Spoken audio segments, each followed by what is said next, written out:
morning on Weigh In with the shackles off. J-Mac goes bang bang. 2 more Group 1s to add to the tally. Speaking of jockeys, how about Kieran Fallon's pinpoint gap-finding ride to win the Golden Eagle? Michael McNabb's also back in the saddle and back in winning form as he starts a premiership charge. We unpack the week's local racing, both from yesterday and back to the Sarton won by Savagaly.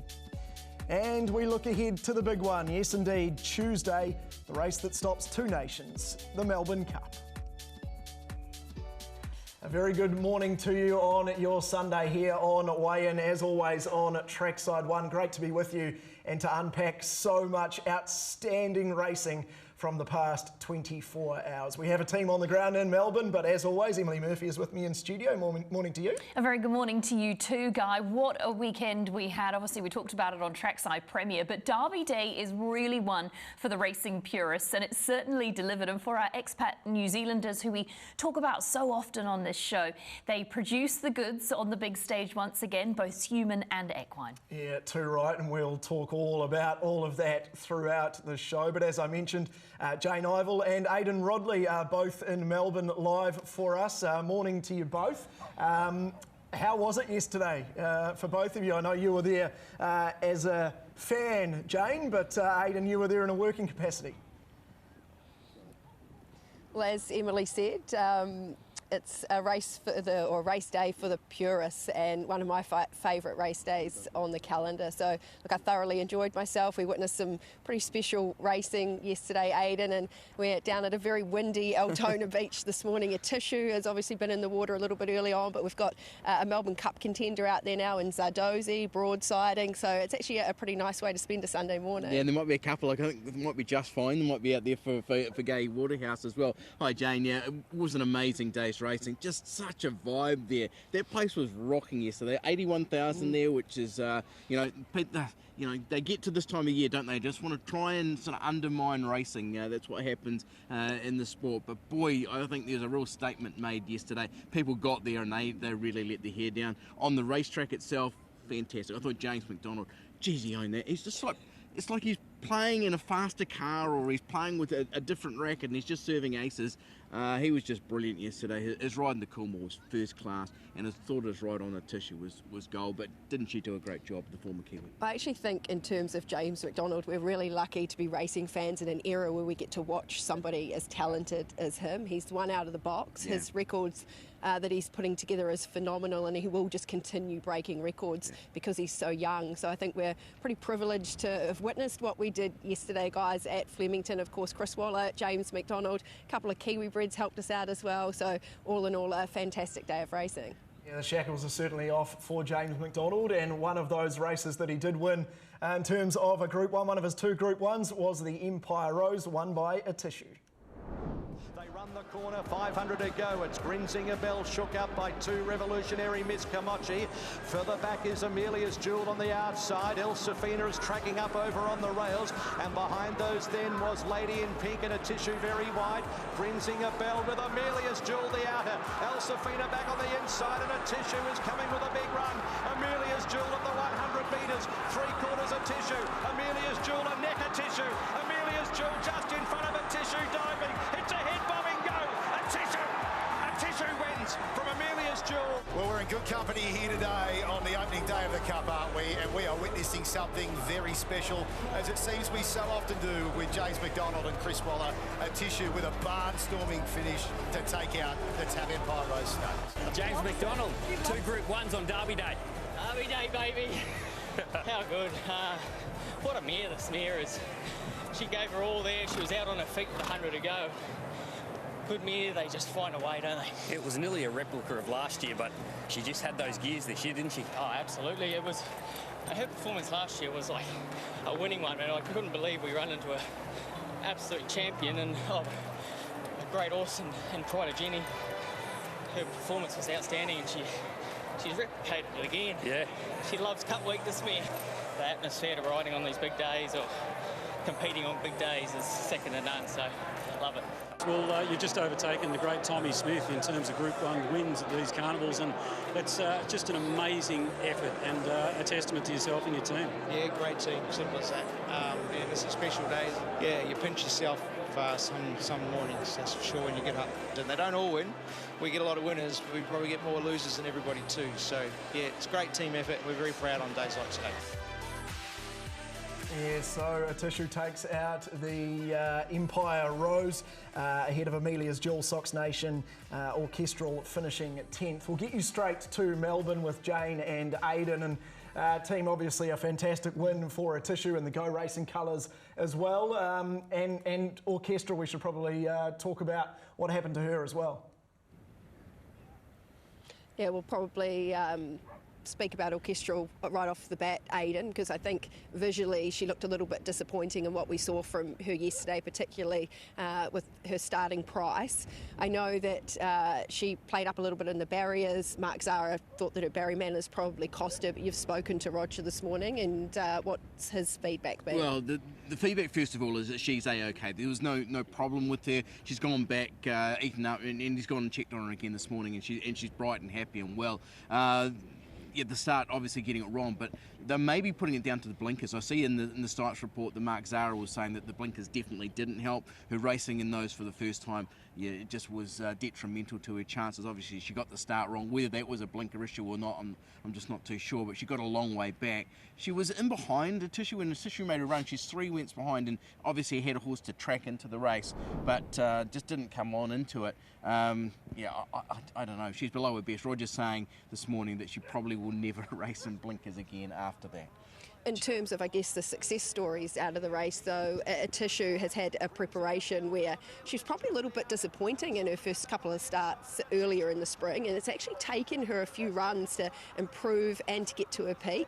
I thought James McDonald's comments after the race in terms of Chris Waller and the confidence that he had earlier in the week with this horse, I think he's finally got her where she needs to be performing. But a wonderful story for Go Racing. I think there was even a chance she may have gone to a Magic Millions broodmare sale earlier in the year. That's right.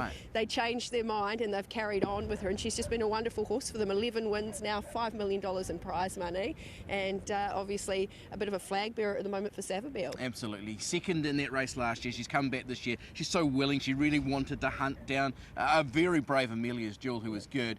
I'm sure after seeing her here this morning that they're just wanting to get her in the right frame of mind to back up next weekend and have another crack at defending her title in that champion stake. In behind them, Zardozi, who we do see out in the water at the moment, was just savaging the line over 1,600 metres. And we spoke to James Cummings a few days ago. He was just using this as part of his Melbourne Cup plan. And boy, she looks bang on track for Tuesday. Yeah, she certainly found the line. She was an eye catcher in terms of looking ahead.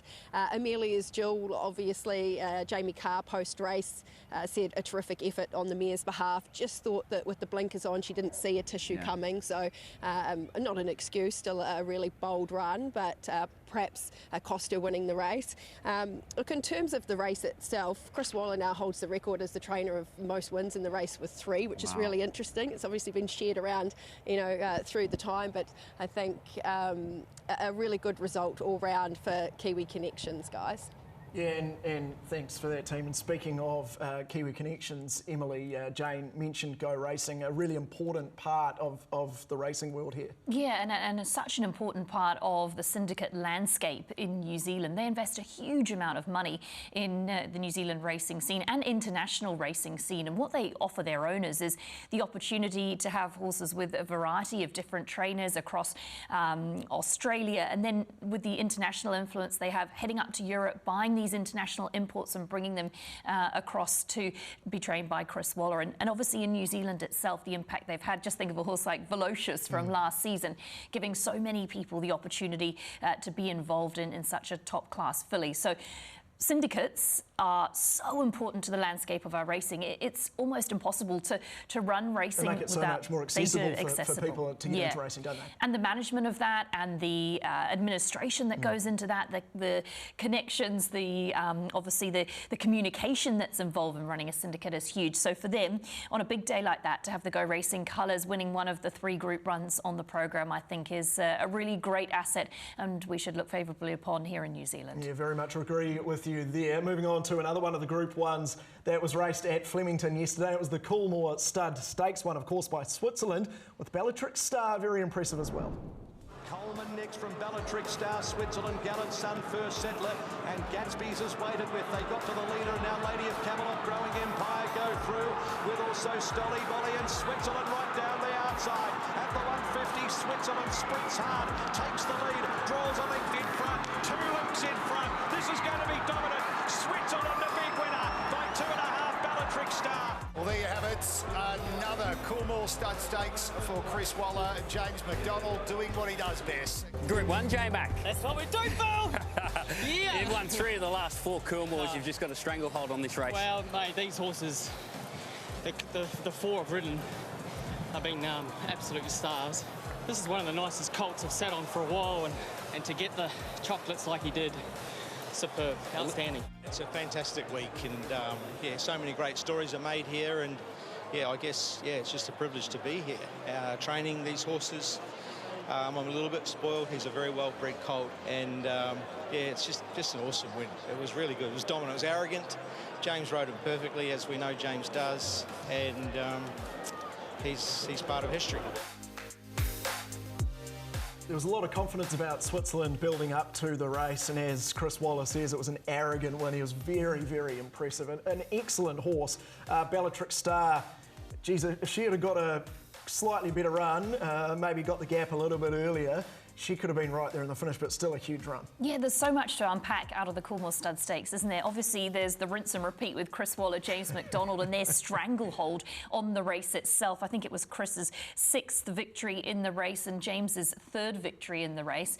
And Switzerland just so dominant. I love they resisted the temptation to run in the Everest, and they saved this horse for the Group 1, and it's certainly paid dividends. And I think for Bellatrix Star, what a sensation she's been this season. Obviously, she won the first 2-year-old race in New Zealand.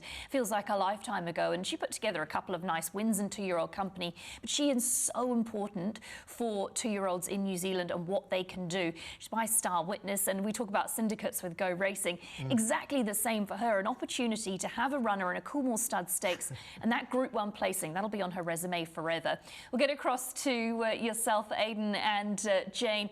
It was a great edition of the Coore Stud Stakes. Switzerland obviously just magnificent, getting up to get that super easy victory. Well, I guess the Golden Rose and the Roman Consul are the 2 races that you look towards when you're leaning it into a Coore, and he came out of the right form line in terms of a Roman Consul. I think 5 of the last...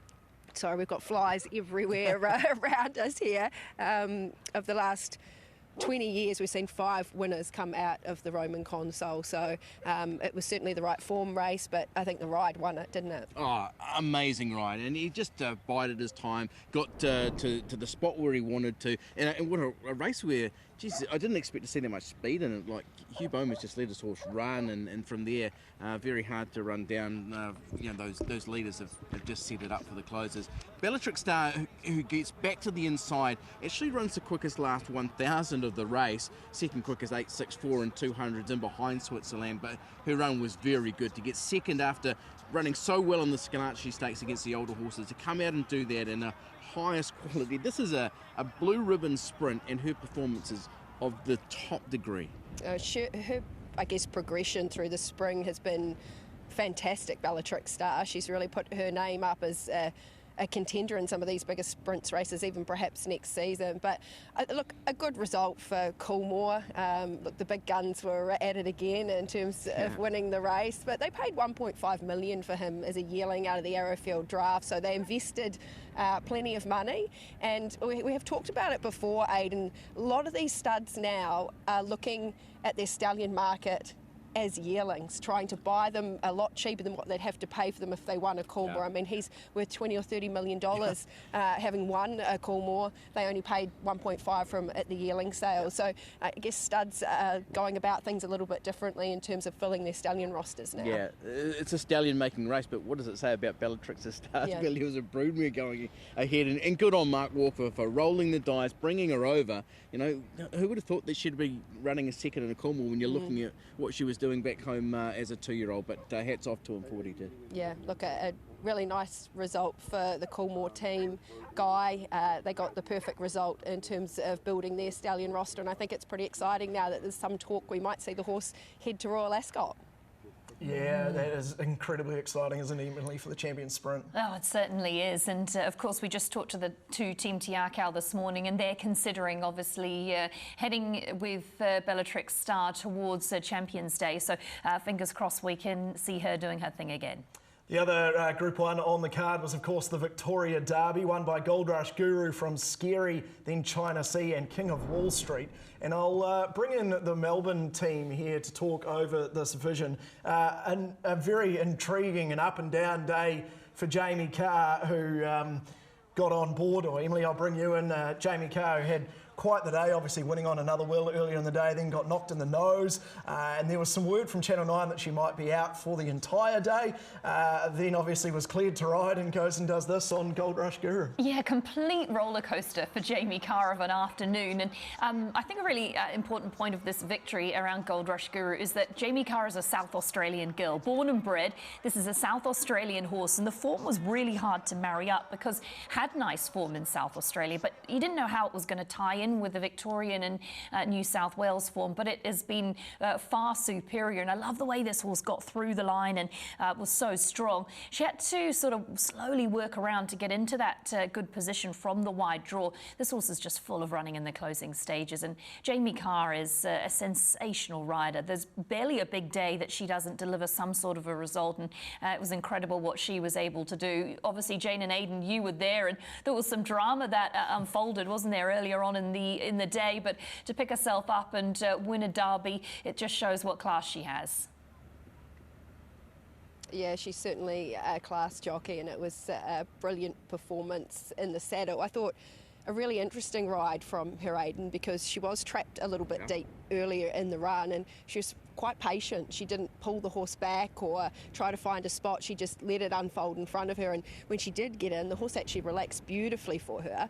And at the top of the straight, you didn't really want to be on anything else. He was just travelling that much better. Yeah, and just kept on kicking and finding, and that's a credit to the team behind the horse as well. But this was about Jamie Kah, and we've seen that right from the word go when she started her career down in South Australia, just how horses run for her, and she's just got a knack of getting them to relax and getting them to go. We spoke about her ride in the Coolmore, which I thought was the Empire Rose, which I thought was first class. That was a golden ride in the Derby, and even earlier in the day, like Emily talking about, you know, her copping the knock in the chops, having a bleeding nose, getting stood down from one, but she just bounced straight back, you know.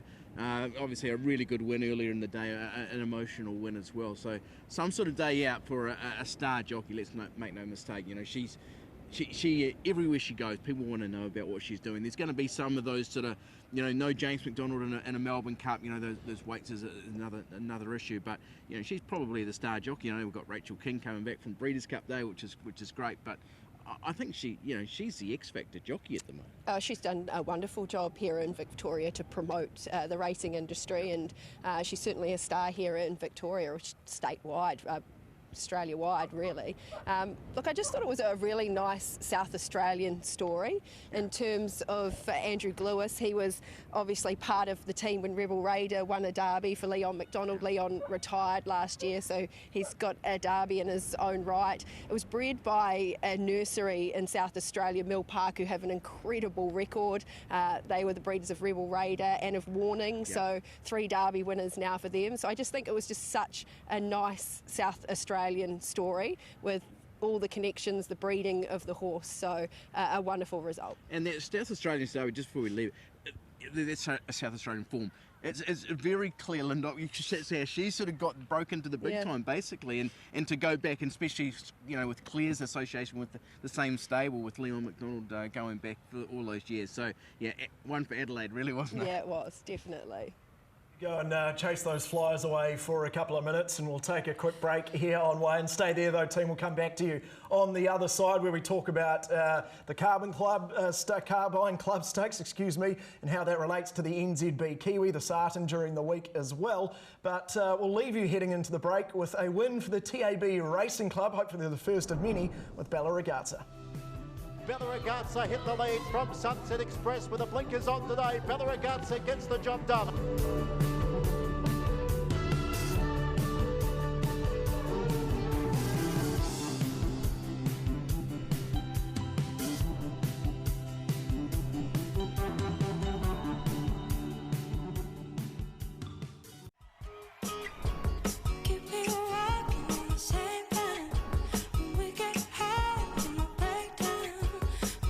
and Aliana right down the centre of the course. It's Feroce going to the lead. 300 metres to go from another Prophet trying to wear it down, and here comes Aliana from last, right down the centre of the track at the 150. Aliana took over, kicked away 2 or 3 lengths in front, and it's all over Aliana, and it's a big start for Jayne. Aliana 3 lengths. Brilliant performance, and she's a promising filly. She executed well, and she come with a well time run, and it's too good. Way too good. Way too good indeed, and it was maybe a sign of things to come when it comes to James McDonald and Chris Waller winning with Aliana from Another Prophet, Feroce and Stylish Secret in the Carbine Club Stakes. And that ties into New Zealand considerably because it was a bonus eligible race, Emily, for the NZB Kiwi. And you've got some news around potentially Aliana, maybe them lining her up for it. Yeah, we were able to talk to Charlie Duckworth from Chris Waller Racing last night, and Charlie sort of indicated that the next goal for Aliana is the Caulfield Guineas. That's in a couple of weeks' time. They want to get that Group 1 on her resume. If she was able to pick up the Group 1, the chances of her coming across for the NZB Kiwi are much more likely. And in Charlie's words, Chris would love to bring a horse home.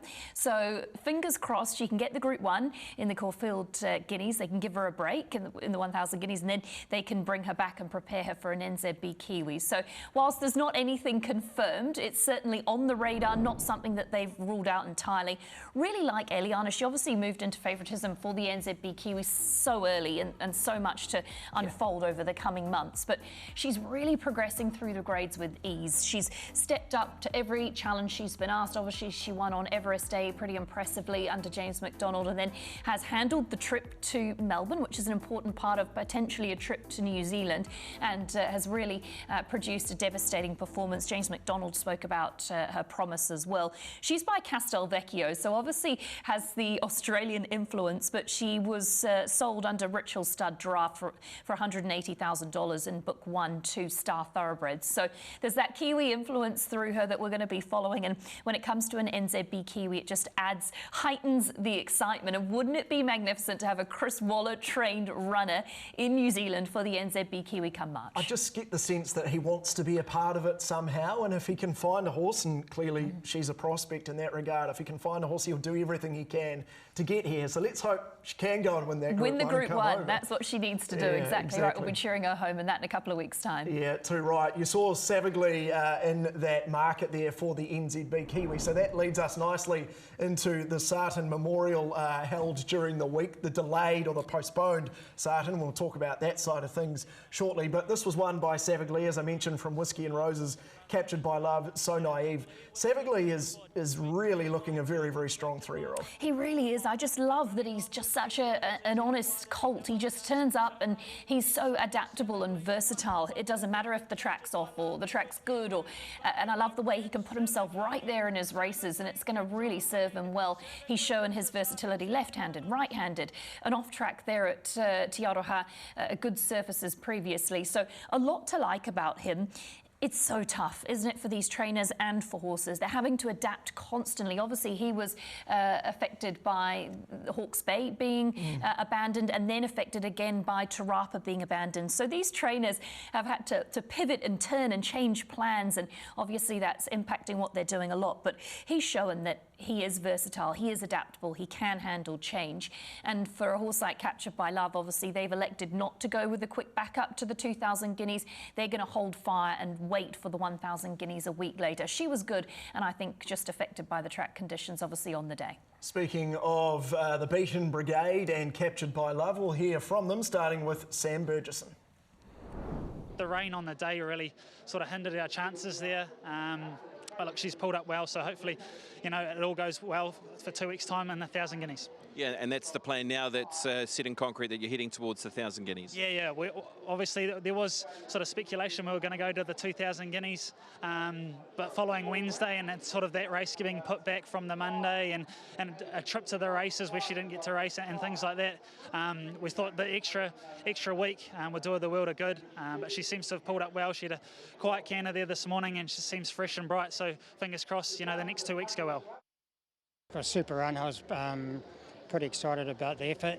Look, he got a nice break through the inside, and ended up on the back of Savagaly pretty quick, but Savagaly was just a bit too tough. Couldn't get past him. He's pulled up pretty well, actually. I thought the next day he was just a little bit jaded, a wee bit tired, but certainly not today. He was booming today when we went out to work, so really happy with the way he's pulled up. It's been a good preparation thus far. Hawke's Bay Guineas and the Sarton, they're two real critical races before heading to Christchurch. Looks like you've got him in the right spot.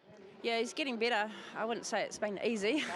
By no means. It's not the easiest on the mind and your planning and everything, but as I've said before, lucky he's a colt, and I just think he handles it a little bit better than some of them, and he just keeps stepping up, and I think he's gone up another gear since the other day, and he'll need to as well. Yeah. And what about the travel and then also the 1,600 metres? Travel's easy on a plane. You know, he's done plenty. We've been to Hawke's Bay, we've been everywhere, so that's not an issue. And the 1,600 metres, the way he's relaxing, you know, you never know till you get there, but I don't think that's going to be a problem. Plenty of confidence from Pam Gerard there. We're going to get you across to Melbourne. I was going to say Flemington, but to the beach in Melbourne, and bring in Aidan Rodley. And you've got some news around, some jockey news around Captured by Love and in terms of the Guineas. Yeah, so obviously they are just going to go 1,000 guineas and avoid the 2,000 guineas. But just as I was leaving the racetrack at Flemington yesterday, bumped into Josh Parr, who had ridden at Riccarton a couple of years ago, and he tells me that he's got the ride on Captured by Love in the 1,000 guineas on the last day. So he'll be over there to take that mount. He's got overpass to do on New Zealand 2,000 guineas, so that he's at Flemington next weekend with the champion sprint, but he will head back for that final day to ride Captured by Love. So yeah, that was news to me, so I'm picking it might be news to many. It's certainly news to me as well, and I suspect many of our viewers too. Good to have you right on the pulse of things. That's why we have you over there, Aidan. Good to hear that. So Josh Parr coming over to ride Captured by Love, very interesting. We touched on the fact that the Sarton was obviously pushed back. And I mean, it's something that we talk about all the time at the moment, isn't it? Postponements in the game. This one was that niggly amount of rain that just sat on the top of the track. Obviously not good enough and very, very frustrating. And as I say, something that we just continue to talk about. What's the latest out of that, I suppose? Yeah, if you were able to jump on the loveracing.nz website, you would have seen an update on November the 1st around Te Rapa. The full width of the track has been further drained and a set of harrows have been run around, and the grass was mowed Friday, so 2 days ago. The club intends that Saturday the 9th meeting will go ahead. There'll be gallops there Monday morning in front of officials with senior riders to give their feedback, and from there the industry will be updated as to where things sit. It's a ongoing process that we talk about a lot, as you mentioned. Don't have too much opinion or comment. I wasn't there on the day, but obviously that's what's come out as a result of things that have happened, and that's available to be viewed, that update, on the loveracing.nz website. Yeah, it sounds like the slips weren't overly noticeable to the stewards when they were out on the track, so hopefully that means it's not an ongoing problem, and that's just one incident that we can move on from in terms of Te Rapa. We're going to take another break here on One. On the other side, we'll talk about the Golden Eagle and the other local racing, where Sam Spratt was, well, Sam Spratt. Island Life bounded to the lead at the 75 metres, shut the gate time. Island Life too good. Where are you going? Oh, in the race or now? Yeah, in the race, yeah. So, I was just speaking to Rembo, he was pulling his hair out as a winning ride. I was pulling myself. But I was pulling my own hair out. I can improve that. Sam Spratt, an eventful one, but a very good one at the same time once you got the gaps. Yeah, when we straightened up, I sort of went to go outside one, and yeah, there wasn't really a gap there.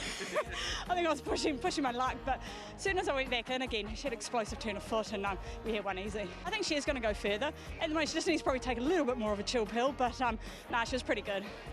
I might need to take one of those as well. Do you need a chill pill? I'm going to clean my panties after that. No, it's good.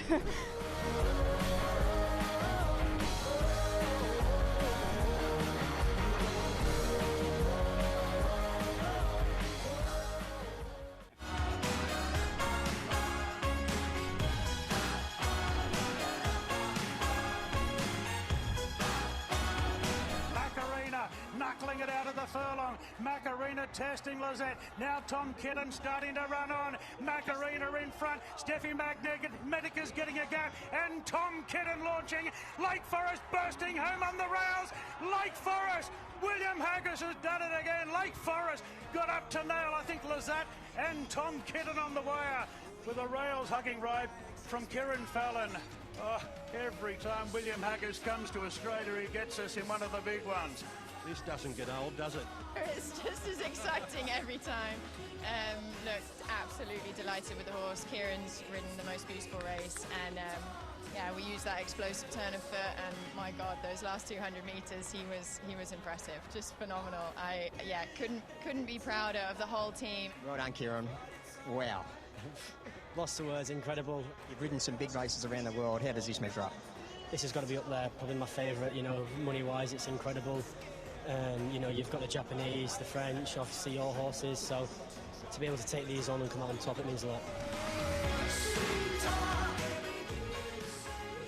Kieran Fallon, the winning jockey on board Lake Forest, and it was some ride. There was a lot of drama after the race in terms of two protests that were both dismissed, but that ride by Kieran Fallon, Emily, on Lake Forest was, the overhead shot shows it perfectly, was just out of this world. It was well back in running, and the gaps just opened up on the rail, horses coming off the rail. We can have a look at it now. You can see he's sort of right at the tail of the field, and he's not got a whole lot of room to work with, but as they sort of begin to make that turn in for home, things just open up in front of him. He's able to get a really good suck through there. I think it's Steffi Magnetica in front of him, and he's just shifting around, and you think, where's he going to go? But just at this point, you can see the gaps opening for him on the rail, and he just drives Lake Forest through. Underestimate William Haggis at your peril. It's not just stayers that he brings to Australia, it's all different shapes and sizes of horses, and this one in particular hadn't actually raced since the 20th of July. And in Europe, it's very common to have the horses' races really spaced out, but down here in Australia, it's just not the done thing. You would have had a fresh run and then a second up and peaking third up, but these European horses can peak with 15 or more weeks in between. Never actually raced further than 1,207 metres in its entire career. Lightly raced, just had the 7 starts prior to yesterday. But the tracks in the UK, Europe, they're so undulating, and that obviously 1,207 metres with the undulations of the track is probably more like 1,400 metres. So that's where William Haggis is so smart, because he's seen this horse who we'd class as a sprinter and been able to target it for a race like the 1,500-metre Golden Eagle, and he's got just spot on. And this horse was in good form prior, had placed in the Hackwood Stakes and the Commonwealth Cup. So just a masterful training effort. And for Jayne, the whole team involved with William Haggis stable, you and I both know what it's like to travel a horse from New Zealand to Australia and around the world. It's not easy, and you never know quite how these horses are going to handle the travel. But William Haggis and the team, they've just got it down pat, haven't they? There's never a day when you can underestimate what he does. Yeah, certainly when you're doing it as regularly as he's been doing it, you obviously learn the right kind of horses to bring down here, and obviously the right way to travel them. The team have had great success, but Aidan, I think a lot of the internationals that have come down this spring have had great success, not only in Sydney, like we saw yesterday, but also here in Melbourne. Yeah, absolutely. That's just a phenomenal performance. So you've got to have the horsepower. I know you you give credit to the ride, you give credit to the trainer. Man, that horse has got gears. Just to finish off the way that it did in what I thought was just a dominant performance. I know you can make excuses for seconds and thirds, but geez, it was a win and a half, and geez, there's been some repercussions out of the race. Yeah, there certainly has been. Kieran Fallon obviously copped a month's suspension for his ride and a $100,000 fine, and Antonio Orzani, who rode Lizette, he got a month ban and a $30,000 fine. Yeah. So the stewards didn't miss them in Sydney. For mine, I thought 100,000 is just way over the top. Look, I think the way the stewards looked at it was that I think they described it as on the higher end of careless riding, almost bordering on dangerous riding. So that's the way the stewards viewed it. I mean, you've only got to look at those concluding stages. I think Steffi Magnetica was one that was severely impacted by it. Yeah. She actually was tracking into the race and looked like the winner until she sort of had her momentum sort of stop. So look, when it impacts, I know it didn't impact the result because obviously the protests were dismissed, but at the end of the day, jockeys do need to steer their horses in races and keep everyone safe. So yes, $100,000 is pretty steep, but I think he took home about $250,000 for his effort. So look, he'll lose a little bit of that. He'll lose a decent amount. Decent amount, but yeah. It's all relevant to the prize money, isn't it? So when the big money's up in the big races, the fines are a lot higher. That's how they decide on those fines. So when you've got $10 million up for grabs, it's going to be costly. Half the riding fee, or it's a lot. Exactly, almost half the riding fee, So Lake Forest from Lizette, Tom Kitten and Macarena there in the Golden Eagle. Moving along to the Russell Balding Stakes, and Ballina Patina was to the fore once again. And the numbers around her that she is hitting in terms of stakes, second only to Winx now. She's hit the $20 million mark. Obviously, something like the Everest helps that, but she's a super horse. Yeah, what is it? Just a little over $22 million, I think. And I loved Craig Williams' ride in this because it was a patient man's game. I think he would have counted to 10 before he pushed the button. There was no other horse he wanted to be on in the closing stages. And she's just so good, and this is so well deserved. We saw a Tissue, a 7-year-old mare, effective in the Empire Rose. Ballina Patina's a similar age. She's an older mare who's just racing in the best form of her career, and that's testament to the care they receive at home and the amount of team effort that goes into keeping these older mares sound and happy.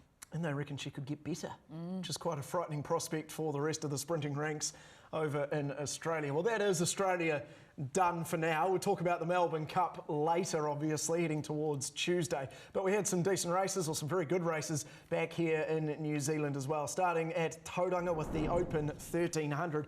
This was won by Wild Knight from a resuming La Creek Navigator and Marley Ston. Look, when Wild Knight is on, he is on. Back-to-back wins to start this campaign, and this was pretty comfortable. This was very comfortable. It's great to see that they've got Wild Knight back at his brilliant best. You can see how devastating he is. He's a big horse with a big galloping action, and they've worked really hard to keep him sound and healthy. Spoke to Sam Burgesson this morning, and he had a swim this morning. He's pulled up really bright and happy.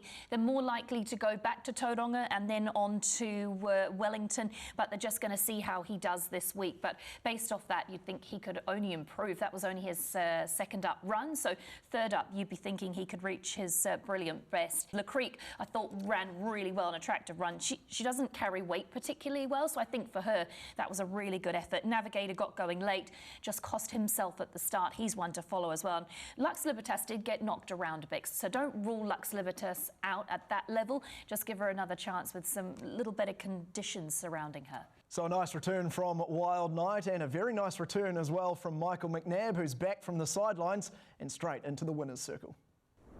Felt like I needed L plates on my first couple of rides back, but we got one out of the gates and got up on the speed and got a winner. So it feels good. Obviously, I can tell it's my first day back after a long while, but it feels good to be back and back at the races. How was it sitting back, I guess, when that spring racing came around, Hawke's Bay Spring Carnival, and seeing those better races and not being there? It was hard. It was probably no harder than what it had been the whole time. But I took positives out of it. I got to watch my son play sport, which I never get to do, so that was cool, and got to spend heaps of time at home, which I love being at home. So the recovery in terms of coming back from that fall, and then of course you carried on riding, and you were basically riding with a broken back. So it was a long recovery in terms of getting yourself right again. Yeah, it was. Obviously, sort of had a goal that I was chasing, so come back riding until I hurt it quite severely again, and then it was long because I couldn't do anything. I was barely allowed to walk the dog, so. It was long in terms of that, but then this last bit's gone quite quick, so. Yeah, Michael McNabb there, obviously, who was on board in that Open 1300, but was returning there at Tauranga. Great to see him back, and already back in the winner's circle as well. I know that I think this might be your moment of the week. It was my moment of the week. Yeah, he's such a well-respected member of the jockeys room, and he's achieved so much in his career. And obviously he had that injury when striving to go for a premiership, and obviously to see him do that so well, to see him return so well is magnificent. Interesting that the Pilates has really helped him in what he's done and that recovery, and how he's used that to strengthen and potentially going to keep using that heading forward. Whether he goes for the premiership or not, geez, a good few months has passed of the season. It would be tough. Sam Spratt obviously leading the premiership, but you know he's got the ability, the drive. He's been there and done it a couple of times before. Are you a Pilates fan? No. I'm not a Pilates fan at all. You? No, yoga. Can imagine you in the hot yoga. Yeah. Jayne and Aidan, are you Pilates fans? But more importantly, what was your moment of the week? Yeah, that's a hard no from me. Exercise and myself don't really go too well together these days. Michael has invited me to go along to a session with him. I sort of said, my body's like an ironing board, it doesn't bend much. Yeah, I'll leave that out. Look, in terms of my moment of the week, I think it was pretty special being at Flemington yesterday, watching another Will win in the hands of Jamie Carr. You could hear the emotion in the voice of Kieran Mah and Jamie post-race. The racing industry here in Australia lost a phenomenal man in Cole McKenna, and I think we hear these stories so often in racing, and I just thought it was a brilliant result. As Jamie said, she didn't think the horse was travelling that well at the top of the straight, and she felt like someone lifted the horse home. And I just think it's really wonderful when I guess families that are obviously devastated by loss can be lifted a little bit by results on the racetrack. So another Will was really a highlight for me yesterday. He's a man who obviously affected a lot of people, Jane, because you heard it from so many different camps. It wasn't just an owner who had all his horses with one guy. He's obviously been a really popular man here. Well, look, he's supported young trainers when they've been beginning their careers, and he did that with Kieran Mah, and he's been an incredible mentor to Kieran in terms of his business and the fact that his business has grown the way it has here in Victoria. But not only that, he has horses with Mitch Friedman. We saw that with Attrition, Charlotte Littlefield. So he's happy to support those younger guys that are really keen to make a start in the industry. But it wasn't just the racing industry, obviously, that he touched. He was a pretty special man, particularly down in the Western Districts here in Victoria. So he'll be sorely missed, and obviously condolences to the family, but I just thought a really fitting result. In terms of your moment yesterday? I'm just going to go to just the occasion itself, because we get back to a Derby Day where it really did feel like a marquee event. This place was absolutely heaving yesterday, and you wander around and it was like the big race days of old. The fashions were all there, the atmosphere was there, the racing was terrific. The one thing I do think we are missing is a key lead up into the Melbourne Cup. We only had one horse go around yesterday in Zardozi, and that was in a 1600 metre race. We just didn't have the drama of who will they get in, won't they get in, which we'd love to get by having just one sort of staying race on the card. But as a standalone event, I thought it just absolutely rocked. Yeah, there's something pretty special about Derby Day, and that's not just, I think, the racing on the track. That draws people there, of course, but I think it's even, as you say, in the fashion, the black and white, the place looked incredible yesterday, and as you said, there was 80,000 people there, and Flemington actually hosts that many people very easily, and yeah, just looking across the racetrack yesterday was a pretty impressive sight, guys. Yeah, and it was watching here from home on the coverage. I don't know about you guys at home, but Aidan, Rodley and Michael McNabb at Pilates, I think we'll send a trackside camera to that. If Aidan's in, we're sending a camera. That's what we want to see, Aidan at Pilates. In terms of your moment of the week, it also centres around Derby Day. Yeah, it does. I really enjoyed seeing Michael McNabb back in the winner's circle as well. But I tell you what I also loved, Billy Slater on horseback doing the interviews, and not only seeing him do them, but he was excellent. His analysis and his insight was top notch. And he just brought this whole life to the place. I thought he was absolutely superb. What can't the man do? It's a role that I've done, and he made it look so easy. His analysis of, I don't know where he was watching the race from, but his analysis was magnificent. You're sort of only getting a feed from the truck in your ear. From a producer maybe saying, you know, lead and if the call's good, you get a little more info, but if the call's not very good, you don't really know what's happened. But his questions were so balanced, his analysis at the start pre-race was so good. Kudos to him. He was such a great asset to that broadcast yesterday. And then he'll be back on the rugby league coverage and probably coaching State of Origin or something again sometime soon. We're going to take another quick break here on WAN. On the other side, we look ahead to Tuesday and the Melbourne Cup, but we leave you with Damien Oliver and Jim Gibbs talking about Doremus.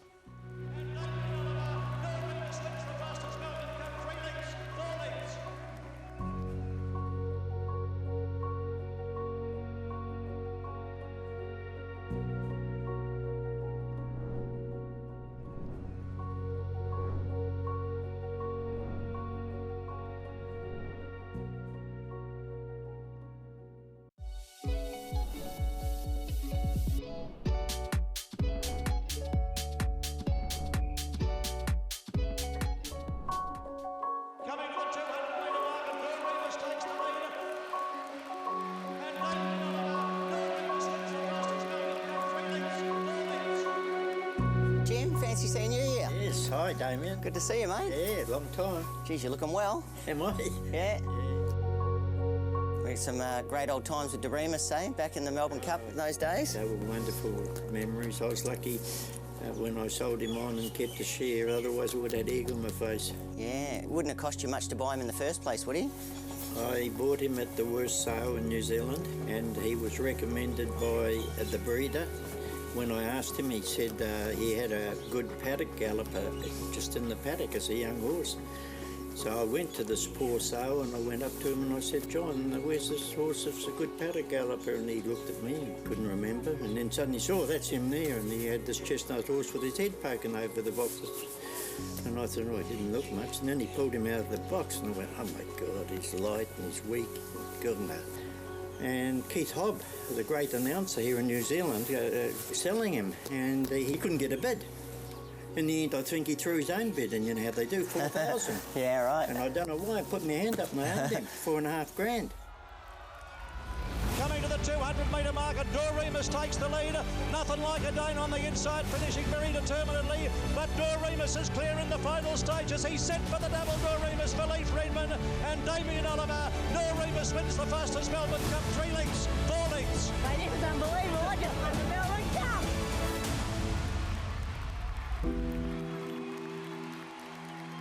Well, it's not quite the Melbourne Cup, but I bought a little pin for you. Oh. A good memory for the Melbourne Cup, mate. Oh, Anne will love that. Nice one. I'll tell her that's from Damien to her. Beautiful. You miss the riding now? A little bit on the Saturdays. On the big days I miss it a little bit, but I don't miss the early mornings, and a lot of hard work goes into it as well. It's great to catch up with Jim. Hadn't seen him for a long time, and a lot of great memories going back to Doremus and post-Doremus as well. But yeah, we all know what a legend Jim is of New Zealand racing, and great to see him in such good health too. It changed my life. Yeah, it really set my career up and you know, gave me more opportunities. As far as winning a Melbourne Cup, it sort of opens a lot of doors for you, and you do become more recognisable to people even outside the sport. And this little momentum here that Damien gave me today, I'll take back to Anne. She's got the flu and couldn't be here, sadly. It's the feeling that Damien passed it on that'll be the memories for Anne. And she'll have a tear in her eye when I give her that, I think.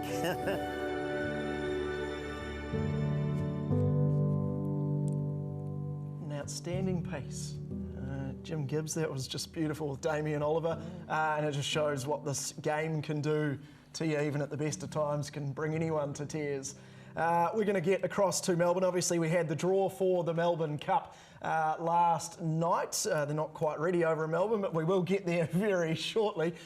We have had the draw for the Melbourne Cup, Emily, and I think we can bring up the market for it anyway.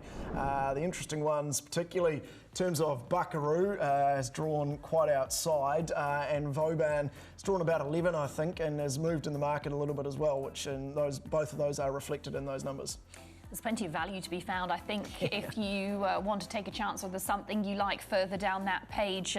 One Smooth Operator got the all clear to race. Obviously, Zardozi we just saw on Saturday of the Kiwis. Positivity, Trust in You, the New Zealand bred Manzois, all in the mix. We'll get to Jayne, yourself and Aidan, because you guys obviously were on track and involved in the barrier draw. What was the reaction following the draw?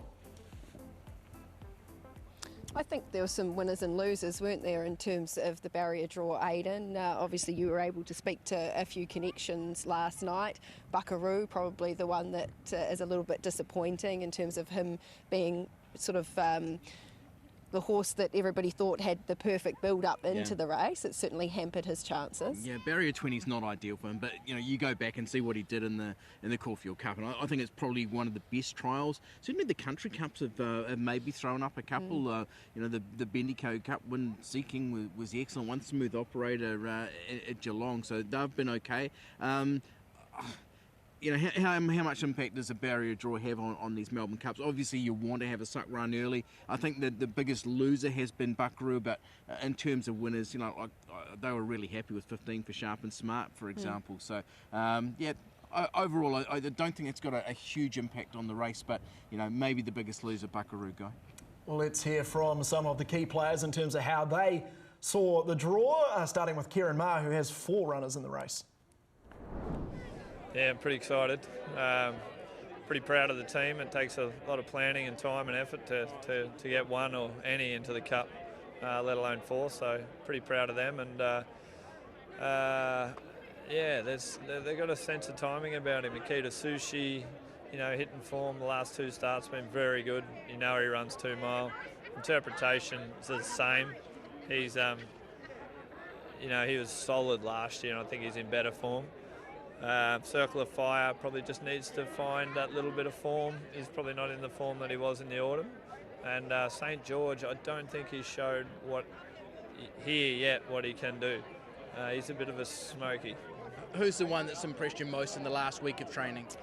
Well, it's Sushi and Interpretation. There's not much between them, I don't think. It's good to be back with 2 horses with real good chances. They ran crackers. Well, Absurd ran a cracker last year. We'll just change tactics on them this year, and the same with Vauban. And I think the weather is going to play a big part in it. Last year our horses weren't used to the 30+ degrees. Tuesday looks like it could be 25 or 6, but sunny. I think we'll handle that. So you think you're going in superior order? I'm hoping that. But as we saw last year, most people that sort of were going to award us the cup before the race. It doesn't happen. Sport has to be played. Football matches have to be played, and so does racing. You've got to get out there and run and win. We're going to try and make it right this year. Yeah, when you've run your eye over them, how happy are you with them? I was happy. I was over the track this morning. They did a little blow, and I was very pleased how they pulled up after the blow. You wouldn't blow a candle out. So, I think we're coming here in good shape with better weather conditions. Team's great, yeah. Team's great. It was very fresh on the track yesterday. Fresh coming off the track today. Looked full of it. So, all the signs are good. He's eating up. Usual stuff, drinking. We've passed all the vet checks, all the scans, all the hoops we need to jump through. We've got one more on Monday morning. So until we get through that, we're not thinking too far ahead. But to be honest, until we run on Tuesday, we won't know for sure how he's come through Bendigo. But touch wood, at the moment, we're confident. Yeah. So those are some key people around their runners in the Melbourne Cup. Buckaroo out of 21, Vauban out of 11, Sharp and Smart 15, Positivity 20, and Trust in You running from 5 barrier.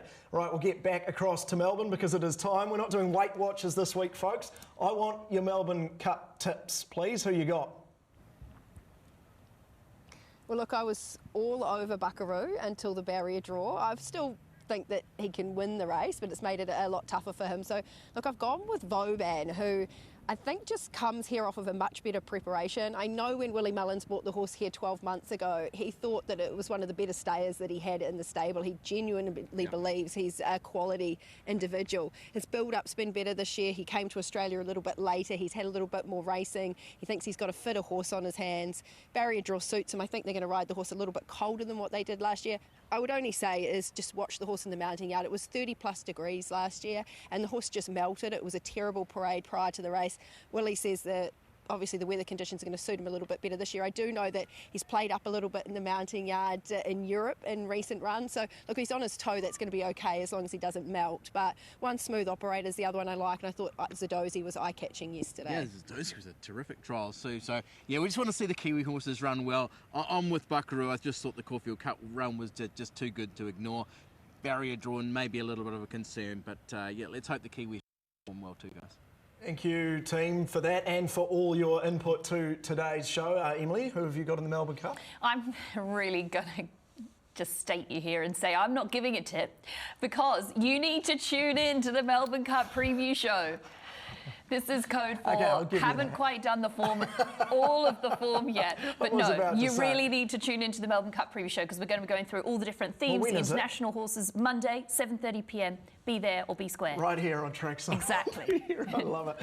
My Melbourne Cup tip, I'm going to try and find a bit of value here, and I'm going to go with one of the Kiwis in Sharp and Smart. I think this is probably a race for the taking for any of these horses. Vauban is going to be hard to beat, I think, as is Buckaroo, but at his best, Sharp and Smart could beat any of these horses in this field. I thought that Gold Cup run was pretty good, suggesting that he could probably get 3,200 metres as well. There are obviously queries, but at $71, I am willing to find out. Can we just add in here, you're actually about to get on a plane and go to the Yeah, Melbourne okay. Cup. Yeah, awesome. All right. I'm off to Melbourne very shortly. I'll see Aidan and Jayne over there. I'll leave you to do the Melbourne Cup Preview show. Thank you very much for joining us this morning. Enjoy your first Tuesday of November. It's going to be an absolute beauty. Bring on the Melbourne Cup.